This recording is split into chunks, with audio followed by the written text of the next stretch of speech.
Are you thinking of moving to Green Bay, Wisconsin, and you're doing all your research and you're just curious about the weather? Well, in today's video, I'm going to talk to you about some weather, not all weather. I have another video about that, but I'm going to specifically talk to you about rain and rainfall. So stay tuned until the end because you're going to learn some stuff that you may have not known before.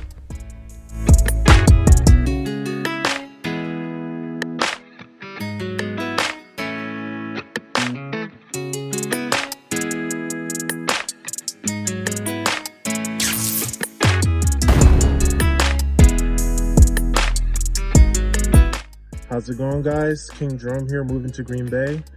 Today, I want to show you how much rainfall and wetness can actually affect your home and things to be paying attention for when you start looking for places to live here in Green Bay. There's some areas that are flood zones, but not all of them. So I just want to show you just a couple clips of what you may or may not expect. This right here is just in front of my house. And as you can see, there's a lot of puddles, lots of puddles, and you do get some frequent flooding that can happen in some certain areas.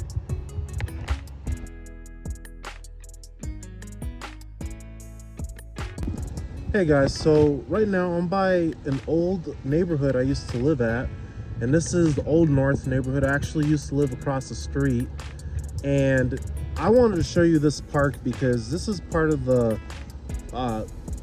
Green Bay doesn't tend to distribute water very well when it's on the road, right? So it could be raining for a couple days, or when there's a lot of snow and then it suddenly becomes warm, like 30-40 degrees, all that snow starts to melt. So this park, you can't see it right now because it's mostly covered with snow, but literally half of the park would be in about 2 to 3 inches underwater. And it's just like weird leveling with some areas in Green Bay, and if depending what you're driving or where you're living, it can cause a problem. My backyard just keeps raining and raining and raining. Here comes my dog from using the bathroom, and I'm going to show you guys how much water buildup will show up from these days where it just rains over and over and over again.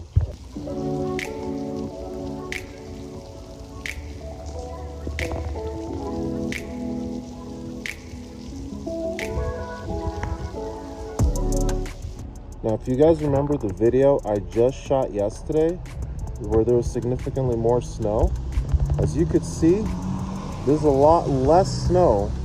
And if you back this video up just a couple of minutes or so, you will see how much snow there was here originally.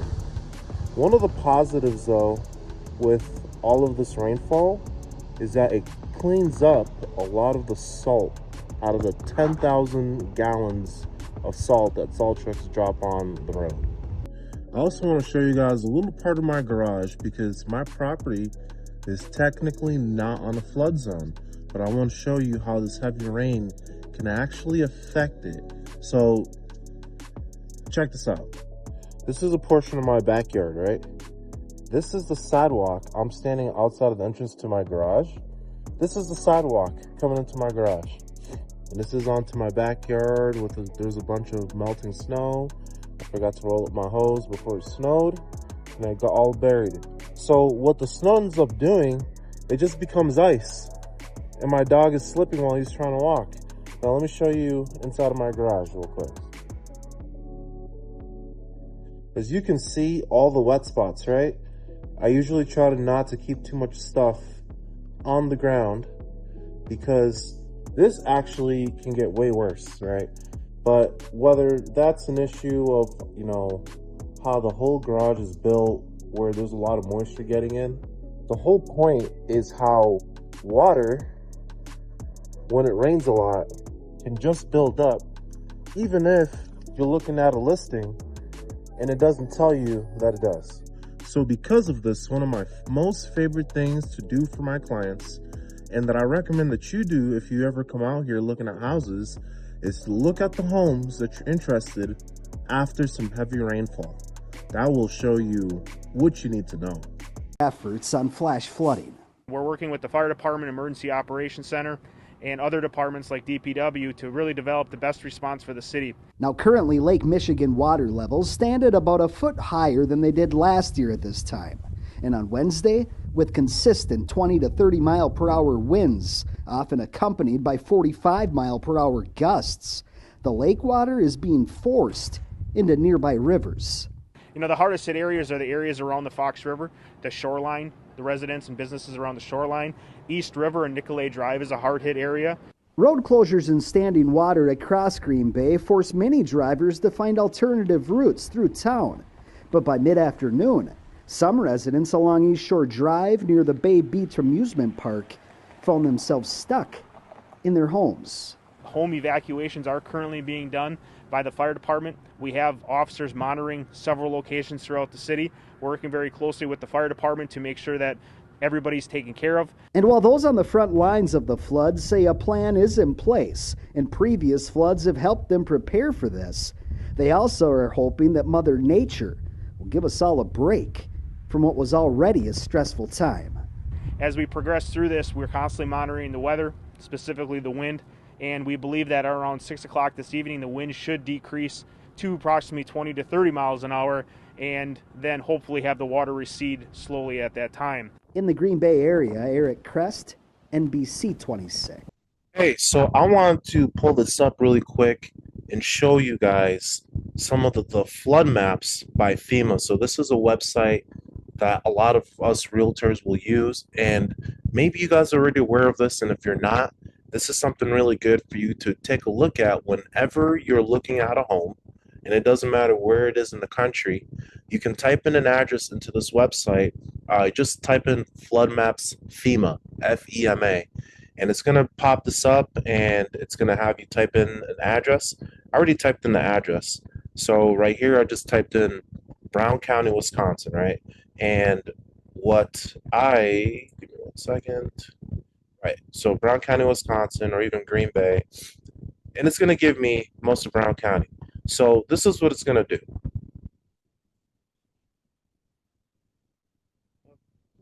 Technical difficulty here.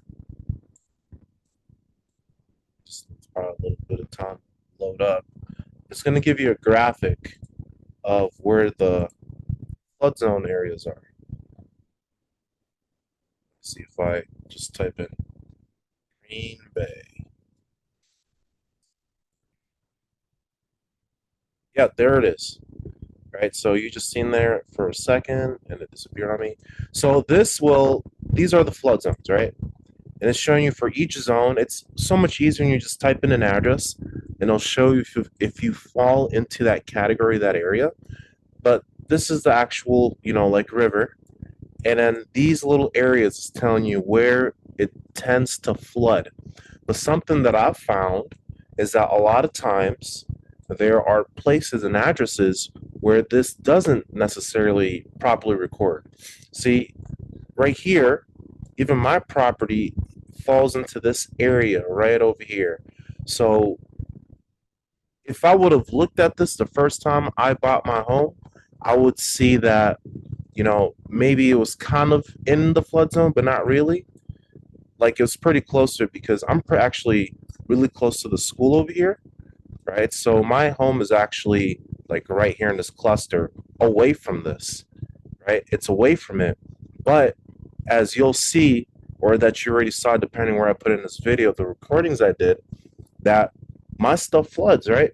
But that's only the garage. The basement, I don't have a sump pump because the way the grade is, it kind of goes on a little downhill. So it's not so much of a concern. So you will find a lot of homes around the Green Bay area that have sump pumps. Some places have 2 sump pumps, and a lot of places have no sump pumps. So that's something for you to keep in mind when you are shopping around, so you don't regret where you ended up moving and having to pay a lot of money and trying to repair things that are flooded or restore them.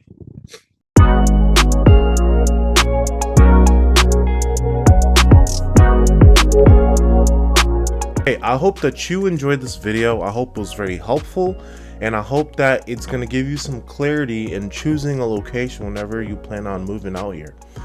And like I like to remind you guys in every single video that I make, whether you're planning to make a move in 9 days, 90 days, or even 2 years down the line, make sure you reach out to me, because I can for sure let you know what areas you tend to see flooding and what areas you won't really see much flooding. Because I'm telling you, some places will have some pumps, some places will not, and I'll know exactly what places you need to watch out for and what locations you need to be looking for. My contact information is in the description below, and if I don't email you guys right back, if you do email me within 12 hours, please send me a text message or even give me a call. I recently found, I was locked out of my email for a while, and I lost a lot of people trying to contact me, and I want to apologize to all of you because that happened.